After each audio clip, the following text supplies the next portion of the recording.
That is Daydream, one of the songs that make up the cast album of Real Women Have Curves, the musical. Yeah, the album comes out this Friday, and joining us is the dynamic team behind the Tony-nominated score, Joy Huerta of the Grammy-winning duo Jesse and Joy, and award-winning composer Benjamin Velez. So good morning to both of you, Joy and Benjamin. Good morning. Congratulations. Thank you. Huge. A Tony nomination for Best Score in a Musical.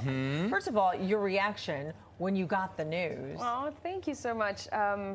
Well, my wife, she was like, they're going to have the broadcast, they're broadcasting it at 8:30, so we were up and watching, and my kids were still sleeping. One of them, my daughter, came out and she was like, what's happening? My wife says, well, you know, and she were trying to explain. I was like, you know, whenever you're in school, they might give you like a diploma or some sort of recognition for something.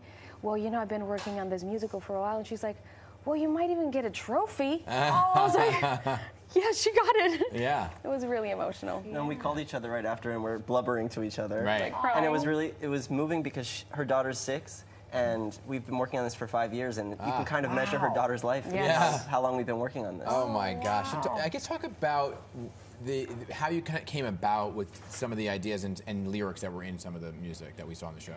Well, I am Mexican-American, born and raised in Mexico City, and I live there. So we wrote practically the entire score over Zoom, and that's how we met. Yeah. And basically, we just wanted, you know, to be as authentic as we could to the sound. We wanted it to be, obviously, as cohesive with the book, and fortunately, we had amazing book writers for this, but we wanted each character to have their own sound, to have their own voice, and to just make it sound whenever you listen to the whole thing. You can listen to the album coming out on Friday. We didn't want it to sound like just a stretched song, but we wanted everything to have its identity and still be cohesive.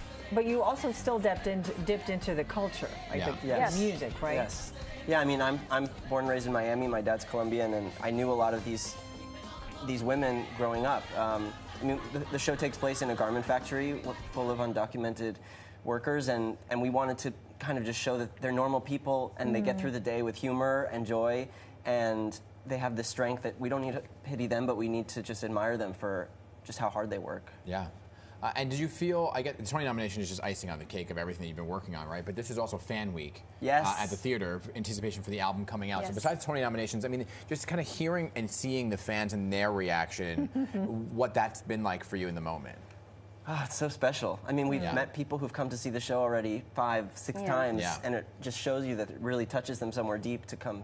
It's not easy or cheap to see a show that many times. So like they really have it's touched a lot of people. And no, I mean, we thought we enjoyed watching it so many times because we worked on it, but to actually hear that people really enjoy coming to see it over and over, it's a really special show, and I just feel like people do leave the theater knowing how much we have in common with different cultures, and I mean, it's relative to where you're born, right? It's basically a human story that we come here to live on this earth. So I feel like that's what we put on stage, and these women are cast, they're so amazing, and they're so special, and they're just so powerful, and they do it so gracefully on stage every night.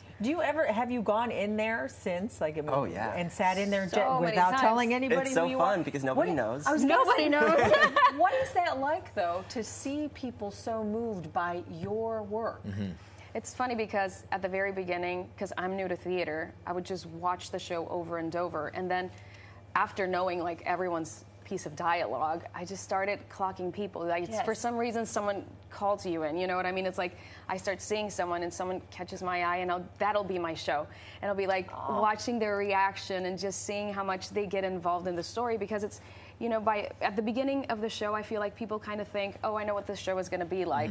And maybe 15 minutes in, I don't think they saw it coming, and it was like, oh, this is totally not what I was expecting, and they're just in it. And it's such a vocal crowd.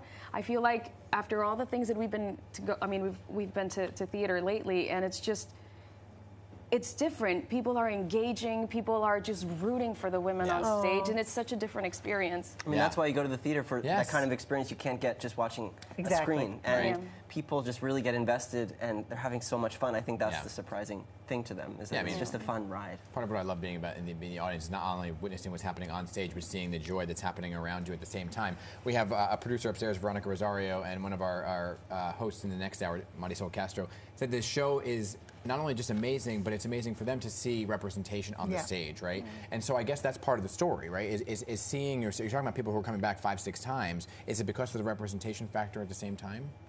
I think so.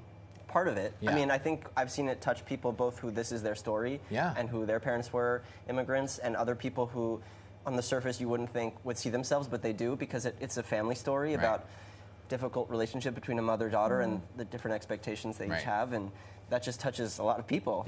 Right, but I feel like it's just a layer of it, because honestly, it's something anyone can relate to. We all have a family, we all have these dynamics, we all have friends, we all belong to a community, but it's ultimately a story about resilience, about belonging, about coming of age for some, but it's basically finding your own voice and really understanding that as much as this is your journey in life and you're alone in it, you're also part of a bigger, thing. And I feel like our cast is just amazing at showing that every night. Wow. Well, beautiful work. Congratulations to both of you. So Good much. luck this weekend. We're very excited for you. And again, the Real Women Have Curves, the musical cast album, drops this Friday, June 6th. I'll be there on this Friday, June 6th. Yes, I'll be there. Oh, yay. Exciting.